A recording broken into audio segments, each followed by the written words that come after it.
হচ্ছে হাসপাতালের বাইরেও অনেকেই মারা গেছে যাদেরকে ওই সময়ে বাধ্য করা হয়েছে কাউকে না জানিয়ে কবর দেওয়া বা সমাহিত করা, এর বাইরেও অনেক একটা বড় একটা কিছু অংশ থাকে, তাদেরকে আপনারা কিভাবে? জি, তাদের জন্য তো আমাদের দুটি হেল্পলাইনের নাম্বার দেওয়া আছে, মন্ত্রণালয় থেকে দুটি হেল্পলাইনের নাম্বার দেওয়া আছে, 4টা নাম্বারে। আমাদের মন্ত্রণালয়ের সাথে আমরা স্বাস্থ্য উপদেষ্টার সঙ্গে এই বিষয়ে কথা বলেছি, কারণ এখানে হসপিটালে আমরা সব লিস্ট পাবো না, হয়তো কত % পাবো আমি জানি না, কারণ আপনারা জানেন 5 তারিখের আগে যে কি নৈরাজ্য চলেছে এখানে। তো আমরা তখন তারা হচ্ছে যে হটলাইন নাম্বার দিয়েছে যে তাদের সঙ্গে সরাসরি যোগাযোগ করা হলে ভেরিফিকেশনের মাধ্যমে তারা এটা ইনলিস্ট করবেন। জি জি অনলাইন সম্পর্কে অবগত না, একেবারে প্রত্যন্ত গ্রাম থেকে এসে তারা এখানে থাকলে একেবারে নিম্নমানের কাজ করবে, এই মানুষগুলো হটলাইন নাম্বার সম্পর্কে একেবারে অবগত। সেই ক্ষেত্রে আমাদের ভলান্টিয়ার্স প্রত্যেকটা উপজেলায় আমাদের ভলান্টিয়াররা এই বিষয়ে নিরলস কাজ করে যাবেন ইনশাল্লাহ। প্রত্যেকটা উপজেলায় আমরা 5 সদস্যের একটি ভলান্টিয়ার কমিটি দিচ্ছি, তারা আমাদেরকে এই বিষয়ে হেল্প করবেন। তারা হসপিটালে তো যোগাযোগ করবেন, বিভিন্ন স্বাস্থ্য উপজেলা যে স্বাস্থ্য কেন্দ্রগুলো আছে সেগুলোতে যোগাযোগ করবেন এর মাধ্যমে, এবং তারা স্থানীয়ভাবে কর্মতৎপরতার মাধ্যমে আমাদেরকে লিস্ট গঠনে সহায়তা করবেন ইনশাল্লাহ। আর আপনাদের আরও কোনো প্রশ্ন থাকলে, বিশেষ করে আমাদের হচ্ছে স্বাস্থ্য উপদেষ্টা এবং স্বাস্থ্য সচিব তাদের সঙ্গে আমাদের যে প্ল্যান যে বিষয়গুলো হয়েছে সেই বিষয়ে ব্রিফ করবে আব্দুল্লাহ ইবনে হানিফ আরিয়ান এবং মাসুদুজ্জামান। আপনারা তাদের কোনো প্রশ্ন থাকলে করতে পারেন। আচ্ছা, এই মুহূর্তে আমাদের কাছে একটা লিস্ট আসছে যে ঢাকার ভিতরে 13টা হসপিটাল, যে হসপিটালগুলোতে আমি প্রেস লিস্টটা পুরোটা রিডিং পড়ি আর কি। বৈষম্য বিরোধী আন্দোলনে আহত ছাত্র জনতার চিকিৎসার জন্য সারা দেশের সরকারি হাসপাতালে সম্পূর্ণ বিনামূল্যে চিকিৎসা সেবা দেওয়া হচ্ছে। ঢাকায় অবস্থিত নিম্নোক্ত হাসপাতালগুলোতে বৈষম্য বিরোধী আন্দোলনে আহতদের ভর্তির জন্য অনুরোধ করা হলো। এই হসপিটালগুলোতে চিকিৎসা সেবা সম্পূর্ণ ফ্রি। হাসপাতালগুলো হচ্ছে ঢাকা মেডিকেল কলেজ হসপিটাল, সম্মিলিত সামরিক হসপিটাল যেটা সিএমএইচ নামে পরিচিত, কুর্মিটোলা জেনারেল হাসপাতাল, বঙ্গবন্ধু শেখ মুজিব মেডিকেল বিশ্ববিদ্যালয় যেটা পিজি হাসপাতাল নামে পরিচিত, Mugda general hospital, sir Salimullah medical college hospital যেটা মিটফোর্ড নামে পরিচিত, শহীদ সোহরাওয়ার্দী মেডিকেল কলেজ হাসপাতাল, জাতীয় অর্থোপেডিক হাসপাতাল ও পুনর্বাসন প্রতিষ্ঠান যেটাকে জাতীয় পঙ্গু হাসপাতাল বা নিটন নামে চেনা যায়, জাতীয় চক্ষু বিজ্ঞান ইনস্টিটিউট, জাতীয় নাক কান গলা ইনস্টিটিউট, জাতীয় বক্ষব্যাধি ইনস্টিটিউট ও হাসপাতাল, জাতীয় গ্যাস্ট্রোলিভার ইনস্টিটিউট ও হাসপাতাল এবং জাতীয় নিউরোসায়েন্স হাসপাতাল। এটি নিশ্চিত করেছেন স্বাস্থ্য পরিবার কল্যাণ মন্ত্রণালয়ের সিনিয়র তথ্য সচিব মোহাম্মদ শাহাদাত হোসেন। জি, প্রেস লিস্টে আমরা আপনাদেরকে পাঠিয়ে দেব। আচ্ছা, প্রাইভেট হসপিটাল নিয়ে আমি একটু বলি, সেটা হচ্ছে আমরা মধ্যে প্রাইভেট হসপিটালে যে ব্যাপারটা আমরা চেষ্টা করছি শুধুমাত্র মেডিসিন ফিটুকু রেখে বাকি যত ধরনের ফি আছে সেটা যেন সম্পূর্ণভাবে মকুফ করা হয়, এবং ইতিমধ্যে পপুলার হসপিটাল সেটা করেছে। এছাড়াও আরও বেশ কিছু হসপিটাল কর্তৃপক্ষের সাথে আমাদের কথা হয়েছে, তারা কেবল মেডিসিন ফিটুকু রাখবে, অর্থাৎ যারা বৈষম্য বিরোধী ছাত্র আন্দোলনকে কেন্দ্র করে যারা আহত হয়েছে তাদের ক্ষেত্রে শুধুমাত্র মেডিসিন ফিটুকু রেখে বাকি সব ধরনের ফি মকুফ করা হবে, এবং আপনারাও সেটা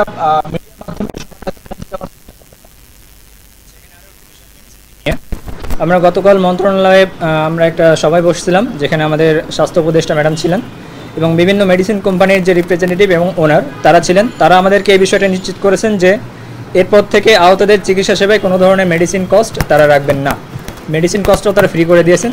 সুতরাং এরপর থেকে যারা বিভিন্ন বেসরকারি হাসপাতালেও চিকিৎসা সেবা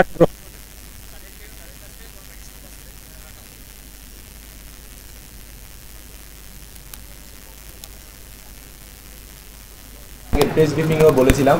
তো আমরা আসলে কয়েকটা বিষয় ওইখানে অনেক বেশি পরিমাণে আওয়াজ তুলেছি। প্রথমত স্বাস্থ্য মন্ত্রণালয়ে যে একটা ধীরগতি দেখা যাচ্ছে, একটা অস্থির একটা সময়, একটা ক্রাইসিস মোমেন্ট যেখানে চলতেছে, আমরা স্বাস্থ্য মন্ত্রণালয়কে যত বেশি পরিমাণ অ্যাক্টিভ দেখার কথা সেটা আমরা দেখি না। আমরা কঠোর ভাষায় সমালোচনা করেছি। ওরা একটা প্রেস রিলিজ দিয়েছিল অ্যাবাউট দ্য প্রাইভেট হসপিটাল, যে তারা অনুরোধ করছে মানবিক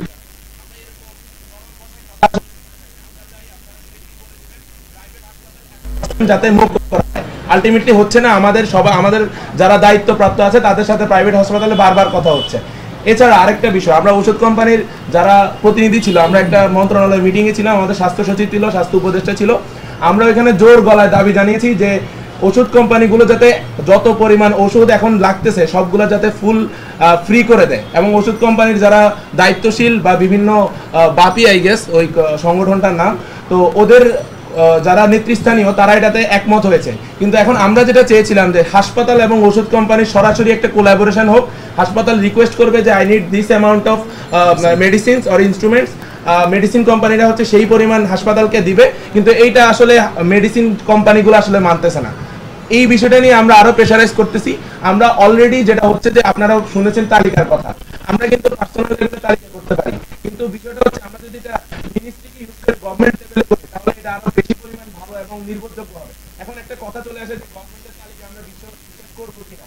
আমরা কিন্তু সেখানে প্রেসার গ্রুপ হিসেবে কাজ করতেছি এবং আমরা সম্পূর্ণ স্বচ্ছতার সাথে এই জিনিসটা যাতে হয় এটা কাজ করে দিতে। এখন আপনারা গণমাধ্যমে আমাদেরকে যেখানে হেল্প করতে পারবেন, সেখানে আপনি বললেন যে একজন প্রত্যন্ত এলাকায় সে তো আসলে অনলাইন জানে না, তো আপনারা তাদের কাছে এই হটলাইন নাম্বারগুলো পৌঁছে দেন, আমাদের ভলেন্টিয়ারে যখন লিস্ট দেওয়া হবে সেটা পৌঁছে দেন, যাতে আহত নিহত একজনও লিস্টের বাইরে না থাকে। আমাদের এই কমিটিটা করা হয়েছে যাতে সরকারের সাথে কাজের সমন্বয়। আমরা প্রথমে কিন্তু একটা কমিটি করা হয়েছিল সচিবদেরকে নিয়ে, বিভিন্ন বড় কর্মকর্তাদের নিয়ে, তারা 3টে মিটিং করে কোনো সিদ্ধান্ত আসে না। আমরা একটা মিটিংয়ে বলছি আপনারা 24 ঘন্টার ভিতরে এই কাজটা শুরু করেন, 24 ঘন্টার ভিতরে ওয়েবপেজ হয়ে গেছে। বিষয়টা হচ্ছে আমাদের পুরো সিস্টেমটা যে এত পরিমাণ ভগ্ন দশায় অবস্থায় আছে, এবং এটাকে আসলে পুশ না দিলে এটা সামনের দিকে যাবে না।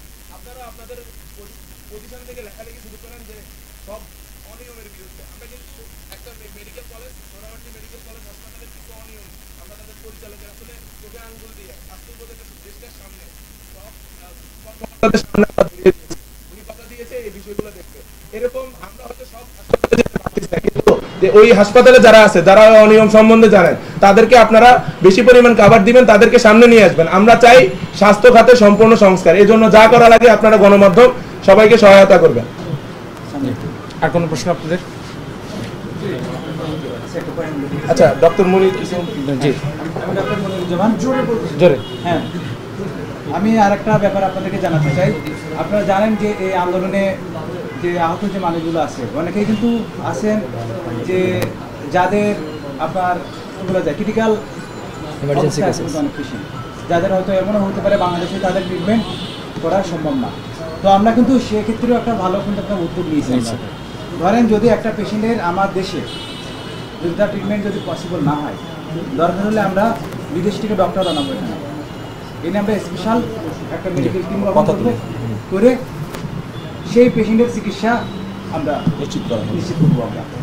এবং সেক্ষেত্রে যত ধরনের ফান্ড লাগে, যত ধরনের সাপোর্ট লাগে, সেটা আমাদের বিষয়টা হচ্ছে কি 15 দিন হয়ে গেছে ঘটনা। আমরা গতকালকে এগুলো আসলে বলতে আমাদের একটু কষ্ট লাগে আপনাদের কথাগুলো বলতে। 15 দিন হয়ে গেল, এখনো আপনারা বলতেছেন গঠন করবেন। কোন রোগীটার কি অবস্থা এটা এতদিনও স্ক্রিনিং আপনারা হয়নি। এই জিনিসটা আমি আপনার হ্যাঁ, বিষয়টা হচ্ছে বাংলাদেশে আপনাদের স্টুডেন্টদের যে পাওয়ার, স্টুডেন্টদের যে শক্তি, আপনারা সরাসরি স্ক্রিনিং করে এখন পর্যন্ত ডাটাটা কালেক্ট করতে পারেননি। কত লোক আহত হয়েছে, কত লোক নিহত হয়েছে, আপনারা এটাও তো সরকারের উপর নির্ভরশীল করে ফেলে রেখেছেন। এখন বলছেন আপনারা মেডিকেল টিম গঠন করবেন। আমরা দেখেছি প্রত্যেকটা হসপিটালে আওয়ামী লীগের ডাক্তাররা এখনো রয়ে গেছে, তারা সেবা দিচ্ছে, তারা সেবা দিতে গিয়ে অনেক জায়গায় অনীহা করছে, রুগী পড়ে যাচ্ছে। এইসব রুগীর ক্ষেত্রে ডিসিশন নিবেন 15 দিন পরে এসে কথা বলছেন, এটা আসলে দুঃখজনক। জি, আচ্ছা, আমি আপনার এই প্রশ্নের উত্তর দিই। প্রথম কথা হচ্ছে এই 15 দিনের মধ্যে আমরা একটা চ্যালেঞ্জ সামলাইনি। এই স্বাস্থ্যক্ষেত্রের কথা যদি বলি, আমাদের অসংখ্য চ্যালেঞ্জ ছিল। প্রথম চ্যালেঞ্জ ছিল সেটা হচ্ছে যে ভুয়া সমন্বয়কদের দৌরাত্ম্য। দ্বিতীয় চ্যালেঞ্জ ছিল এই যে ডক্টরদের যে অনীহা। এই প্রত্যেকটা চ্যালেঞ্জকে আমাদেরকে মোকাবিলা করতে হয়েছে। আপনি জানেন যে আমাদের 5 তারিখের আগে যে সমন্বয় কমিটিগুলো গঠন করা হয়েছে সেখানে খুবই সীমিত, অল্প কিছু সমন্বয় কমিটি, কেন্দ্র বাদে খুব অল্প কিছু সমন্বয় কমিটি আমরা দিতে পেরেছিলাম, কারণ আমাদের সময় ছিল না, আমরা সময় পাইনি। যখন বিজয় আসলো 5 তারিখের পরে এমন একটা অবস্থা দাঁড়িয়েছে সারা দেশে যে সবাই সমন্বয়ক পরিচয় দেয়। হ্যাঁ, আমরা দেশবাসী যারা এই আন্দোলনে নিজের জীবনের ঝুঁকি নিয়ে বুলেটের সামনে এসে বুক পেতে দিয়ে এই দেশকে স্বাধীন করেছেন, আমরা সকলকে স্যালুট জানাই। কিন্তু সমন্বয়ক তো সবাই না। সমন্বয়ক যখন এই বিষয়টি হয়ে যাচ্ছে যে যারা অনেকে আছেন যারা আন্দোলন করেছেন তারা চাচ্ছেন রিকগনিশন, এর জন্য আমাদের সময় দরকার ছিল। অনেকে আন্দোলন করেননি, ভুয়া পরিচয় দিয়ে এসে দৌরাত্ম্য চালিয়েছেন। অনেকে চাঁদাবাজি করতে গিয়ে আমাদের বিশ্ববিদ্যালয় ক্যাম্পাসেও এমন হয়েছে যে আমরা জানতে পেরেছি যে সে সমন্বয়ক পরিচয়ে মেডিকেলে গিয়ে ছবি তুলে সে এলাকা থেকে বিভিন্ন জায়গা থেকে টাকা কালেকশন করতেছেন, লক্ষ লক্ষ টাকা নিয়ে আমরা তাদেরকে ধরেছি। আপনারা জানেন যে দুদিন আগে হাসনাত আব্দুল্লাহ ভাই হচ্ছে 18 লক্ষ টাকা নিয়ে একজনকে ধরেছিলেন মিরপুরে। আজকেও আমাদের কাছে একজনের নামে অভিযোগ এসেছে যে 60,000 টাকা সে কালেক্ট করছে এবং তারপর থেকে তার কোনো খোঁজ নাই। সো আমরা এই ইন্টারনাল এবং হচ্ছে আমাদের স্টুডেন্ট লেভেলে যে বিষয়গুলো ঘটছে সেগুলো আমাদেরকে ট্যাকেল করতে হচ্ছে, এই বিষয়ে আমরা কারোর হেল্প পাচ্ছি না। এখন আরেকটি বিষয় হচ্ছে, আমরা অনেকেই চেয়েছিলেন যে বৈষম্য বিরোধী ছাত্র আন্দোলনের কেন্দ্রীয় যে সমন্বয়ক প্যানেল, সেখান থেকে আমরা যেন হচ্ছে তথ্য কালেকশন করি এবং ফান্ড রেজিং করি। এখানেও কিন্তু একই প্রবলেম দেখা যায়, আমরা একজন দুইজনে কাজটা করতে পারবো না, আমাদের একটা বিশাল টিম দরকার। এই বিশাল টিমের কেউ যদি কোনো নৈরাজ্য করেন, এখানে যদি কোনো উল্টাপাল্টা অনিয়ম দুর্নীতির আশ্রয় নেন, তখন আমরা সেটা কিভাবে সামাল দেবো? এই পুরো বিষয়টি আসবে আমাদের উপর। আর সর্বোপরি এটা একটি রাষ্ট্র, গণতান্ত্রিক রাষ্ট্র, এই জনগণের স্বাস্থ্যের সেবা দেওয়ার প্রধান দায়িত্ব সরকারের। আমরা সেটি নিশ্চিত করার জন্য কাজ করেছি। আমরা সরকারকে যেই প্রশ্ন আপনি আমাদেরকে করছেন, কেন 15 দিন পরে, এই প্রশ্ন আমরা মিনিস্ট্রিকে আমরা গত 3 দিন ধরে মিটিং করছি, প্রত্যেকটা মিটিং করছি, কেন আপনারা এখন আপনারা কেন করছেন, ওয়াই নট আর্লিয়ার? এই প্রশ্নটা আমরা করেছি অসংখ্যবার। আর তার আগে যে ইমার্জেন্সি যে হেলথ সার্ভিস, জরুরি স্বাস্থ্য সেবা, এই বিষয়টা নিয়ে আমরা কাজ করেছি। আমি গত আমাদের প্রেস বিজ্ঞপ্তিতেও বলেছি, বিভিন্ন অর্গানাইজেশন, এনজিও সাথে আমরা কাজ করেছি। আপনারা গতকালকে দেখেছিলেন স্বাস্থ্য ধর্ম উপদেষ্টা জনাব আফম খালিদ হোসেন এসেছিলেন আমাদের বাণী ইউনিটে এবং ঢাকা মেডিকেলে। সেখানে আসুন্না ফাউন্ডেশনের শেখ আহমদুল্লাহ ছিলেন, আমি ছিলাম সেখানে। আমরা আগে থেকে কাজ করেছি। তারা 5 কোটি টাকার একটি অনুদান অলরেডি দিয়েছেন, আরও 5 কোটি টাকা তারা দিবেন। এই বিষয়গুলো তারা যখন থেকে করছেন, পুরোটাই আমাদের সাথে যোগাযোগের ভিত্তিতে ইনফরমালি করেছেন তারা। আমরা তাদেরকে তথ্য দিয়ে সহায়তা করেছি, আমরা তাদেরকে সাপোর্ট দিয়েছি এবং তারাও আমাদেরকে তথ্য দিয়ে সাপোর্ট দিয়েছেন। কিন্তু আমরা চাচ্ছিলাম, আমরা যদি অফিসিয়ালি করি সেটা হবে গভর্নমেন্টের সাথে কোলাবোরেশন।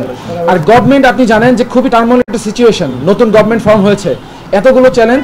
আমরা গভর্নমেন্টকেও পুরোপুরি দোষ দিচ্ছি না, বা দিচ্ছি, গভর্নমেন্টকে পুরোপুরি দোষ দিচ্ছি না, কিন্তু আবার দিচ্ছি। তাদের অবশ্যই অবহেলা আছে, হেলথ মিনিস্টার অবহেলা আছে, আমরা বারবার সেটি অ্যাড্রেস করেছি। এবং এটাও আমরা মানছি যে তাদেরও কিছু সীমাবদ্ধতা ছিল এইরকম একটি সিচুয়েশনে।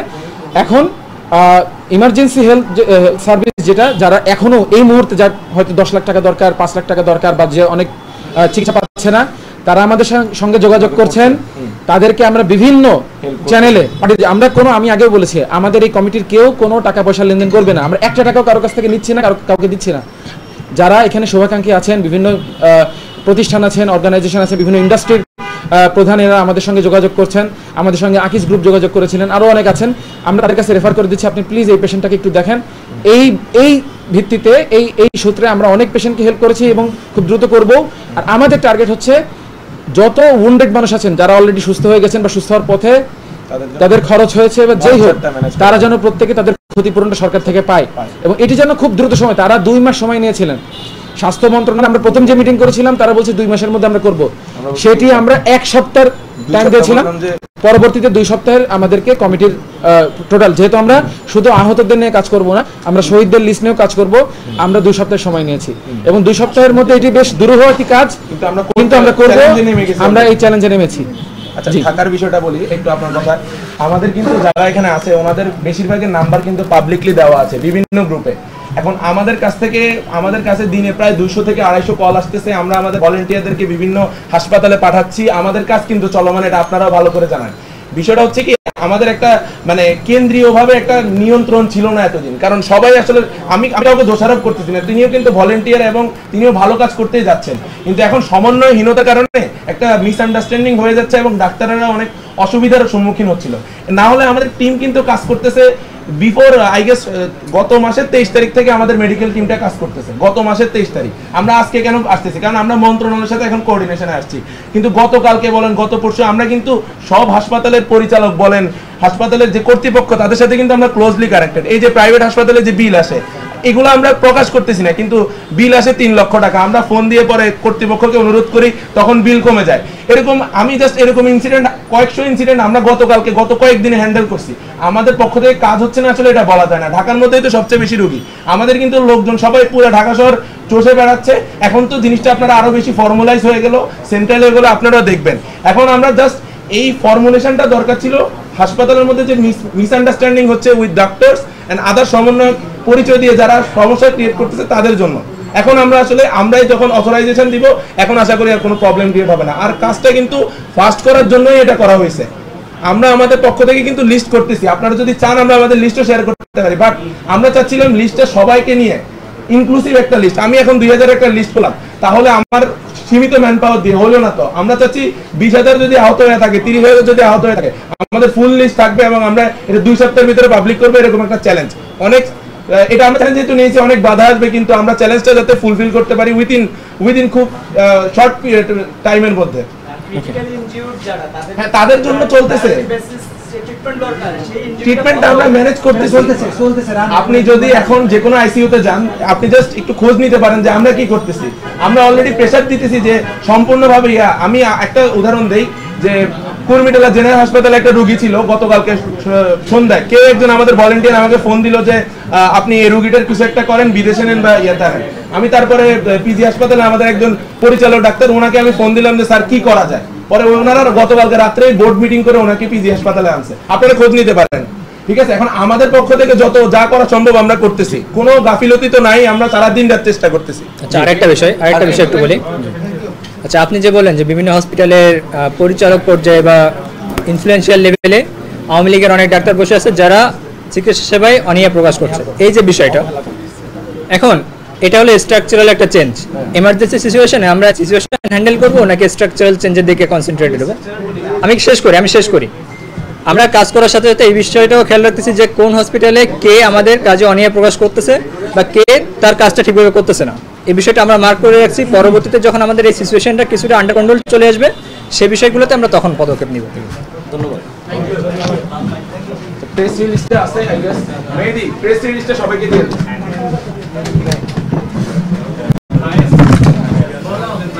উইন্টা নিয়ে সবাই